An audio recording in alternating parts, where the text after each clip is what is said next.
If you woke up in medieval Europe, there's a good chance you wouldn't survive your first week here. There is no medicine, no clean water, and if something goes wrong, no one is coming to save you. The year is 1348, and while most of the world still sleeps, this village is already awake. You open your eyes on damp straw, your clothes stiff with cold, your body aching before the day begins. Somewhere near your feet, something scratches across the floorboards and disappears into the darkness. A child coughs beside you, an old woman feeds the fire, and thick smoke fills the room. As your eyes adjust, you realize this room is smaller, darker, and far more crowded than you imagined. Entire families sleep here, sometimes with animals, because winter can kill faster than hunger. The smell of wet wool, smoke, dirt, and human bodies never fully leaves this place. And before you even stand up, you already understand one thing. Nothing here is built for comfort. You push yourself upright, your muscles stiff from the cold, and your bare feet touch the frozen dirt floor. The cold travels through your skin instantly, sharp enough to make your entire body tense. You reach for a rough wool tunic, still damp from yesterday's rain and smoke. The fabric scratches your neck, your shoulders, your arms, as if comfort never existed here. Around you, people move quickly, because sunrise is not when work begins. It's when work is already late. A woman kneels beside the fire, breaking apart stale bread that feels harder than wood. A man sharpens rusted iron tools while his youngest son struggles to stay awake. Nobody complains, nobody stretches, nobody asks for more sleep. In this world, exhaustion is not a problem. It's simply part of being alive. Someone places a wooden bowl in your hands, still warm from the fire. Inside, a thin oat porridge slowly moves like gray water. Beside it sits a piece of bread, dry, cracked, and nearly impossible to tear apart. A cup of weak ale is passed from hand to hand without a word. Even children drink it here, because the wrong water can kill faster than thirst. You take your first bite and immediately realize food here is never about pleasure. Every meal, every sip, every crumb exists for one purpose, making it to tomorrow. And if this forgotten world already feels real to you, subscribe. There are centuries we still haven't survived. Because what waits outside this door is far worse than what you woke up to. You push open the wooden door, and freezing air hits your face like a warning.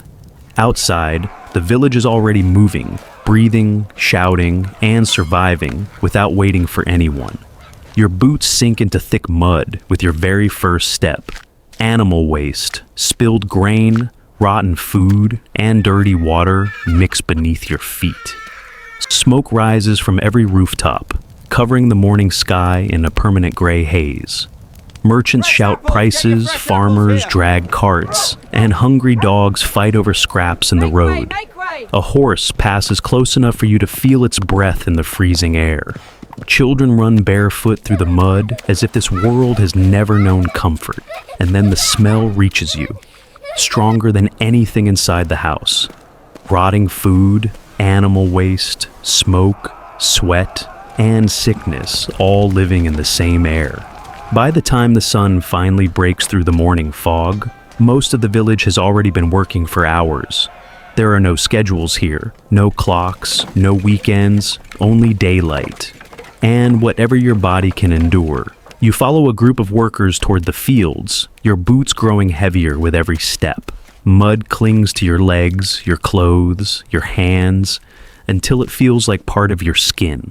Ahead of you, wooden tools strike frozen earth with the same rhythm, over and over again.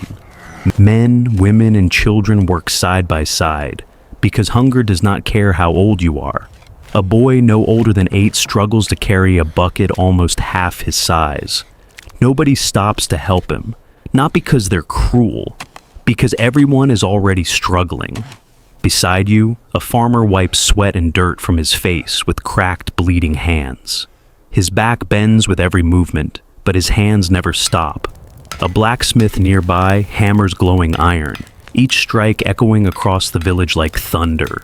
The air smells of ash, wet soil, animal leather, and hot metal. Hours pass, but nothing changes except the weight inside your muscles. There are no breaks, no lunch bells, no one telling you you've done enough. If your body gives out here, the day doesn't stop. You do. And for most people in this century, work ends only when the sun disappears. But in the year 1348, hunger is not the only thing people fear. Sometimes the danger arrives with no sound at all. A cough in the distance, a fever that refuses to break, a neighbor who looked healthy yesterday and never woke up this morning. Across Europe, something invisible is already moving from village to village. People don't understand where it comes from. They blame the air, the animals, foreign travelers, even their own neighbors, but no prayer, no herb, and no healer seems able to stop it. And as the sun begins to fall, you start noticing something strange. Some doors in this village never open, some windows stay dark all day, and nobody wants to talk about who used to live there. As the last light disappears behind the trees, the village begins to change. The shouting fades, the tools fall silent, and cold shadows slowly take their place. Without sunlight, this world becomes smaller, darker, and far more dangerous. There are no streetlights, no doctors, no guards walking through these roads. Only candlelight flickering behind wooden windows, barely strong enough to fight the darkness. You walk back through muddy streets, guided more by memory than by sight. Some homes glow with firelight, while others remain completely dark. No voices come from those houses, and no one dares to ask why. A dog growls somewhere behind you, then suddenly goes quiet. The wind pushes smoke between the houses like something alive. Inside your home, the room feels warmer, but not safer. The same smoke fills your lungs, the same cough echoes through the walls. A baby cries softly in the corner, while someone whispers a prayer near the fire. Your body is exhausted, your hands ache, and your clothes still smell of earth and ash. You lower yourself back onto the same damp straw where your day began, and in the darkness, you hear it again, scratching near your feet. You close your eyes, not because you feel safe, but because tomorrow will come anyway. This was not a battle, not a royal court, and not the life of kings. This was an ordinary day for millions of people living in medieval Europe. Cold, hunger, disease, labor, and uncertainty were not tragedies here. They were normal. And if surviving one day here felt impossible, imagine surviving an entire lifetime. This is Lost to Time Vault, where forgotten lives are lived again. And in the next journey, we step inside what it was really like to live in ancient Rome.